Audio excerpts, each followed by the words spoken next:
Hi, everyone, and welcome back to our podcast. I am Sam. I will be your host today. And our guest is Rosa. Hello, everyone. It's great to be back. Rosa will help us again with shadowing. I hope our listeners will love it.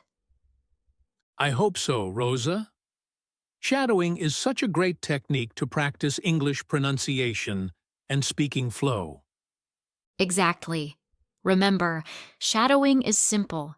You listen to someone speaking English, and you try to repeat exactly what they say and how they say it, like you are their shadow. So, Rosa, what do you have for today's video? We have a wonderful story for you to practice with. It's about Marco's journey learning English. I will read the story. Please listen carefully. You can use this story for your shadowing practice later. Okay, listeners, get ready. Rosa, please start the story. Okay, here is Marco's story. Marco's English journey. Hello, friends. My name is Marco. Today, I want to share my story about learning English. Maybe my experiences will sound familiar to you. Maybe my story can give you some encouragement and hope on your own journey. It all started a few years ago. At that time, English was just a subject I learned in school. It felt like a wall I couldn't climb. The words, the grammar rules, they seemed like a secret code I couldn't understand. When I heard someone speaking English on TV, I felt left out, like I was watching the world from behind a glass window.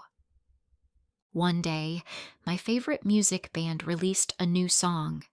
The melody was fantastic. I loved it immediately, but the words were a mystery. I found the translation online. When I read the translation, the song felt even more powerful. I thought, wow, English can share feelings like this. It's not just words, it's a way to connect. That feeling was strong. I decided right then, I really need to understand this language, not just read translations. I wanted to feel the music and the message directly. Making the decision felt good, but starting was confusing. I downloaded a few English learning apps. In the beginning, it was exciting.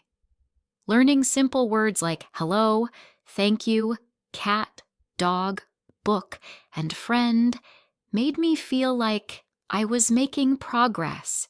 It was like collecting colorful stones. Each new word was a small treasure. But soon, the real problems started.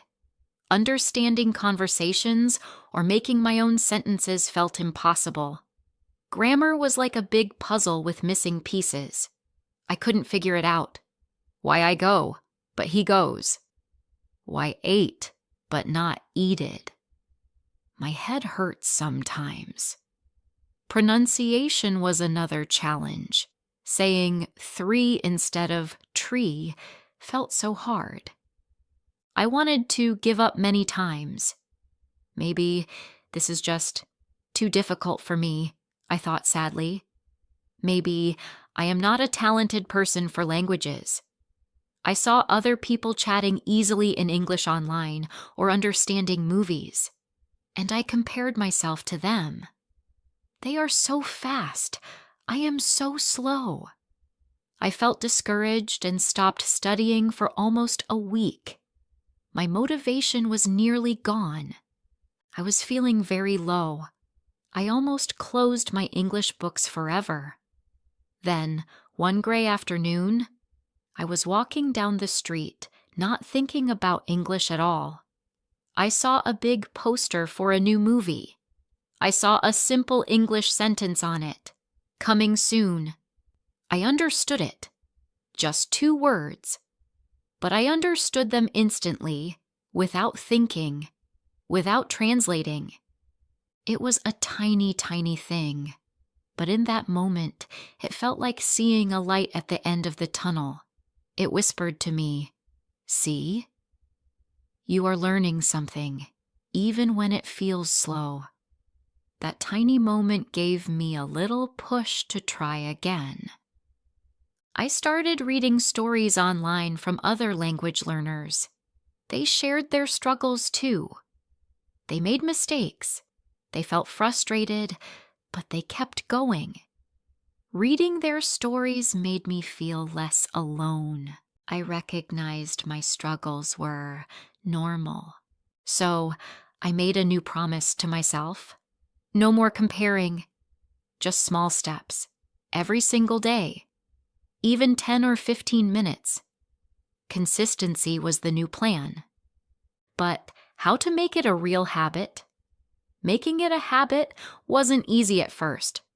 I forgot sometimes or felt too tired. So I decided to link it to something I already do every day. I chose to study for 15 minutes right after I finished my breakfast before starting my day. I put my English book right next to my coffee cup so I couldn't miss it. It was a visual reminder. Some mornings, I didn't want to do it. My bed felt warm or I felt lazy. But, I told myself, just 15 minutes. You can do 15 minutes. The key was consistency, not waiting for motivation. I tried hard not to break the chain, day after day. After about 3 weeks, it started to feel normal, automatic, like brushing my teeth. It became part of my morning routine. I started trying different things that felt more like fun than study. I didn't choose just any books. I love space and stars. So, I looked for simple children's books about planets, astronauts, and the moon. Because I liked the topic, reading felt less like work and more like exploring. Learning words like rocket, star, planet, galaxy, and fly was genuinely exciting. When I finished my first thin book about a trip to the moon, cover to cover, I felt like I had climbed a small mountain. Cartoons use easier language, and the pictures help understanding. I started with English subtitles, then sometimes tried turning them off for a few minutes. Understanding even a little bit without subtitles felt amazing. My room looked funny for a while. I put small sticky notes with English words on everything: door, window, table, chair, mirror, lamp. Seeing the words every day helped fix them in my memory. Talking to myself in the mirror. Yes, I talked to my reflection in the mirror. Simple things like, "Today I feel happy," or "I need to buy milk." It felt silly at first, but it was good practice for making sentences without pressure. I learned about a technique called shadowing. It sounded interesting for improving speaking rhythm and sound. I found short audio clips online, sometimes from cartoons I watched, sometimes from podcasts for learners. I would listen to one sentence or phrase on my headphones, and then immediately try to say it exactly the same way, at the same speed, copying the intonation, like an echo. It felt very strange at first. My mouth felt clumsy trying to copy the sounds quickly, but doing this regularly, even for just a few minutes, really helped my pronunciation. My speaking started to sound a little more natural, less robotic over time. It was like learning the music of the language. These small steps and little moments started to build something bigger: confidence. One evening, I was watching a funny American TV show. There was a joke, and suddenly, I got it. I understood the wordplay in English. I laughed out loud. It wasn't a translation in my head. I understood it directly. I felt so smart and proud in that second. Another time, I dared myself to go to a coffee shop popular with tourists. My heart was beating fast. I stood in line, practicing in my head, 1 coffee please, black coffee. When it was my turn, I took a deep breath and said, "Hello? Can I have 1 black coffee, please?" The barista smiled kindly and replied, "Sure thing. Coming right up." It worked out. She understood me. I paid, remembered to say thank you, and took my coffee. My hands were shaking a little from the adrenaline, but inside I felt fantastic.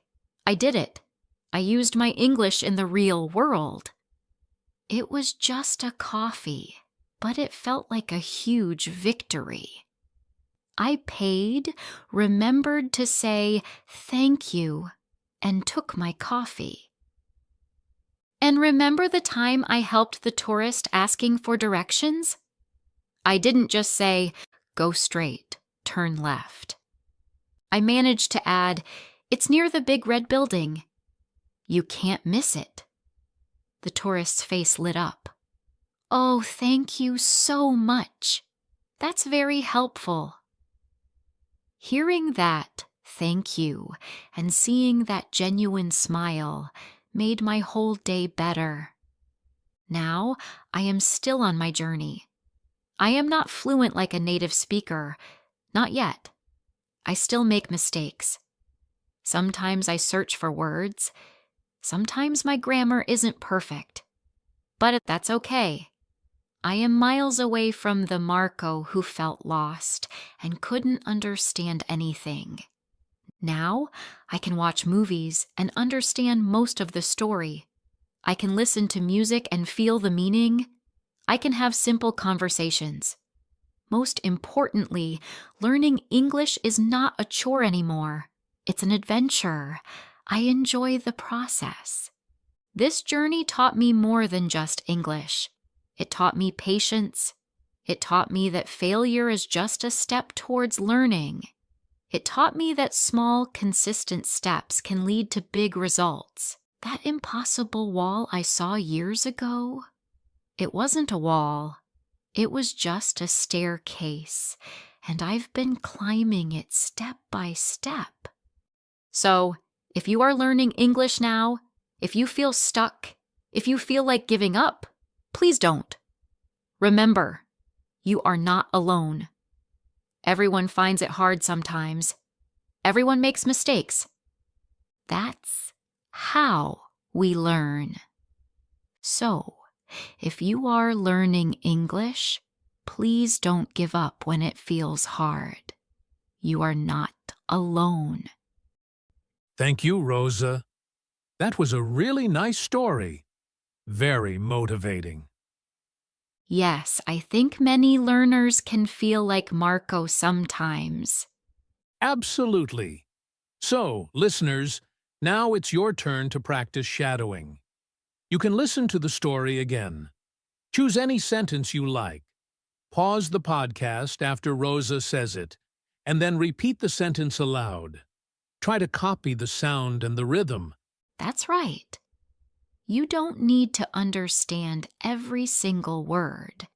Just focus on listening and repeating. Now, let's do a quick example for you. Rosa will say 4 sentences from the story, and I will shadow her. Listen carefully. Ready, Rosa? Okay, I am ready, Sam. First example's coming. It felt like a wall I couldn't climb.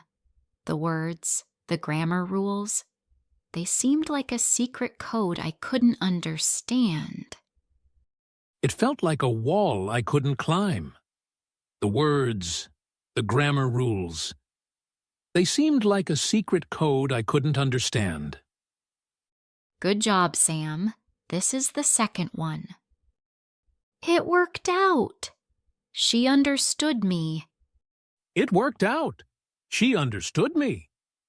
Okay, this is the last one. They are so fast. I am so slow. They are so fast. I am so slow. Good job, Sam. You were great.